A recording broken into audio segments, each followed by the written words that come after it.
Howdy, this is Bubba with my patented co-host.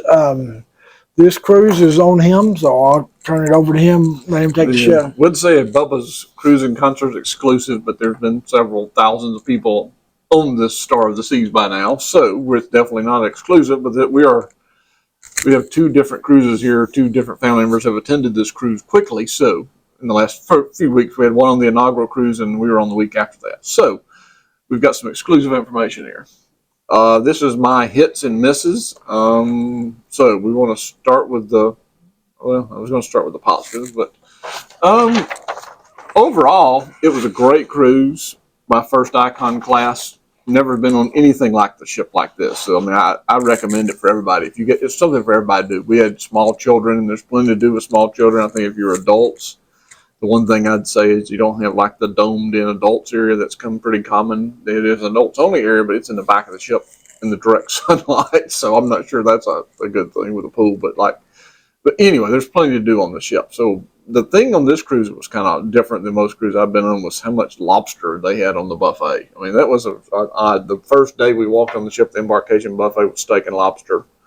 Thought that was going to be the end of it, but then the last buffet in the evening on the Windjammer, they had lobster again. So a non-formal night lobster? A non-formal night lobster, yes. We did not have formal night lobster. It was something else. So they had it the last night instead of the formal night. Correct, yes, basically, yeah. Now, we did not go the first formal night, so this was the second. So I don't know if they did the first one. I'm not sure because we didn't go that night, so it's possible, but I wound up eating 10 lobsters on this cruise, so no complaints. Jealous, I had one. That's why we paid double for ours, so we get those. And speaking of the buffet, we had talked to a lady, and we had a small child, and it was sort of hard to eat in the dining room, so we decided halfway through the cruise to scrap it, just go to the buffet. But the menu on the buffet in the evening was the same menu as in the dining room, which is different. I mean, I remember it was Mexican night in the main dining room, and they had tres leches cake and had the burritos and everything. It was on the buffet, which is odd, which is good for us. We can kind of go get the same thing and get as many as you want to, eat a lot quicker, and kind of get out the door in theory. So, yeah. I think about it. So yeah, we're going to go to the next thing, the AI smart elevators. Now that was something that I think we're all skeptical of in general. Everybody has elevators at work, and they don't work. These worked. I mean, this was very nice, very convenient. There was about 10 different elevator bays, I guess you'd call them.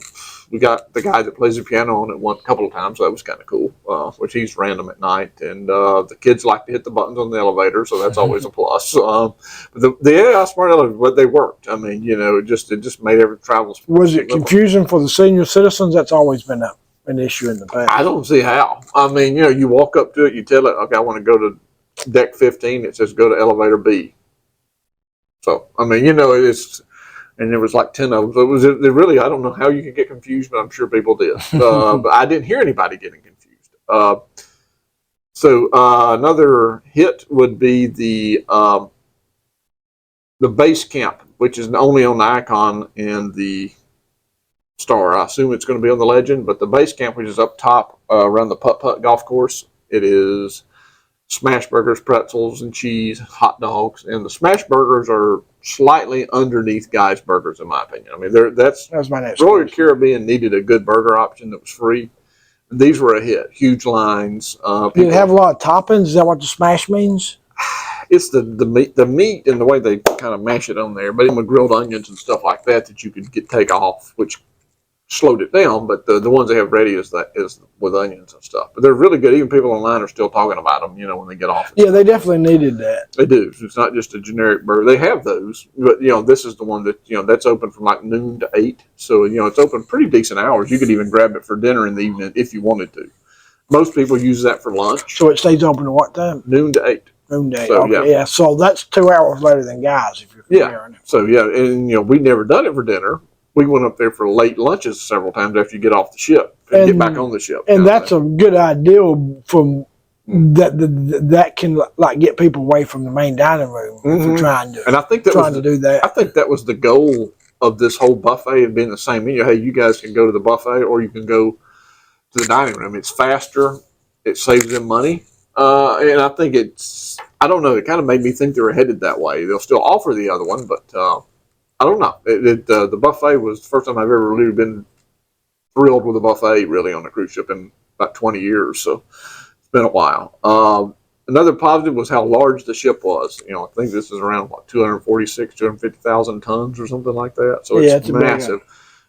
Never felt it move into the last night, and for whatever reason, I don't know if he was behind schedule and he was making up time. We were flying. It was as we went to bed about midnight the night we were going to get off the ship, so it was sort of irrelevant, really. The crepes in the Aquadome Marketplace. You can tell how popular a thing is on any ship by how long the lines are. You're going to see long lines at Guy's Burgers throughout the cruise. The crepes burgers. Well, that's an interesting concept. The lines were long. I mean, it was. And that's included, right? Free in the Aquadome Marketplace. So it's on deck 15, but it's back in the Aquadome area, which is moved indoors, not outdoors, where you do the water shows and stuff. A crepe is, I don't know, I'd call it kind of similar to a pancake, but sort of, but it's this. They had my wife got the banana strawberry Nutella. That's what her go-to one was. I did the salted caramel, which you think it was real Nutella? Yeah, I think so. Definitely tastes like it. Yeah. So I actually one time I did a salted caramel with added Nutella on top of it. Now that was pretty good. So sounds good. Yeah.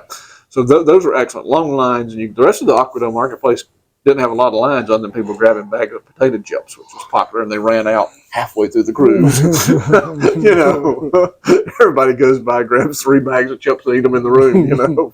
We did, grab a couple. So, but anyway, they were not crowded. Crepes was crowded, and they're open till midnight, so it's like 12 hours, 12 to 12, I think. So you can go after dinner. It's good to have a late night option. We did it that was our 1 or 2 nights. The dessert was pretty rough. We didn't like a lot of the options, basically, so we just went and got a crepe. So, yeah, that was a highlight. I've done, so. And as usual, what you expect Royal Caribbean, excellent shows. You have your skating show, which was Soul. You have your Torque, which was the water show, and then we had the Back to the Future, the musical. Back to the Future is, as a child of the 80s, as you were too. That's what we grew up on. That was really our exciting sounding to me. The characters were spot on. I mean, the guy looked like he could be Michael Fox's son. I mean, really, he was, and the guy that did the doc was great, and it was a great show. It was long, hour and 45 minutes. Ooh. So yeah, it's a long one. Oh wow. No breaks, nothing. So it's a long one. So the kids can't hardly sit through it. 6-year-old did, so he sat through it with his iPad, but it got us through. So it's just too long for a kid, but it was an excellent show. You're not going to beat Royal Caribbean shows, On the water show, do they still dive from really high up? I feel like it's not as much diving, and it's lower than it was back in the day. Okay. I had heard that. It was more, I thought the ice skating show was better. Probably the best ice skating show I've seen, because they had some, I'd call acrobatic, trick jumpers, and they were jumping up ramps and stuff like that. So it was good. And I thought the water show was good, but it was a lot more choreographed dancing than diving. Well, I remember that from 2017. I was like, well, they did some diving. Where's the diving at? But yeah, it wasn't like it was back in 2011 when we were on them, that kind of thing. Plus, for us, the Surfside Kids area, they've pulled all that stuff, put it out there. Adventure Ocean's right below it. You can hang out the whole day. You've got 2 food options. You've got a buffet there. There's a lot of stuff that you can hang out there.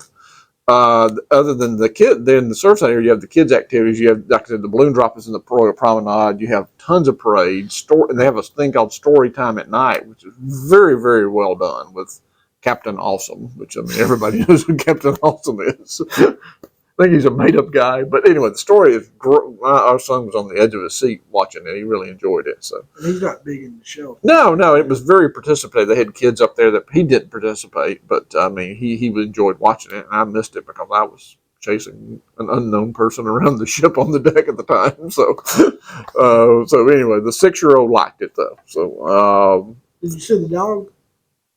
Yes. The first time we ran into Sailor the dog, he was on deck 5 in his box taking a dump. Ran into him. I've got that on my missus for other reasons. Okay, that's coming up. Nothing against the dog. It's a scheduling type thing. But we bought the Zero Proof refreshment package. researched it online. They said it would never drop below $25. So, which was true. And then once it got to that price, I booked it and used an onboard credit for stocks on it. So, didn't pay as much as normal, but it was 25 times 7 plus 18% gratuity. So it comes, it's around $210 and everything. So, but anyway, that was a great deal. It's coffees, juices, teas. I feel like that's Cokes. a separate video. It is. That was a great plus for But us. yeah, I know. Like one of the things we said is just the ease of not having to carry drinks on board and hauling them around. You got to remember your cup because it knows the difference. As I saw many people try to stick a regular cup on there, and it ain't going to work. To have the cup, right? To get, I didn't try a bar with my room key, but I assumed that would work. Here's another little thing: a seat in the shower, which is a great idea. I don't know why no cruise ships have that, but a seat in the shower.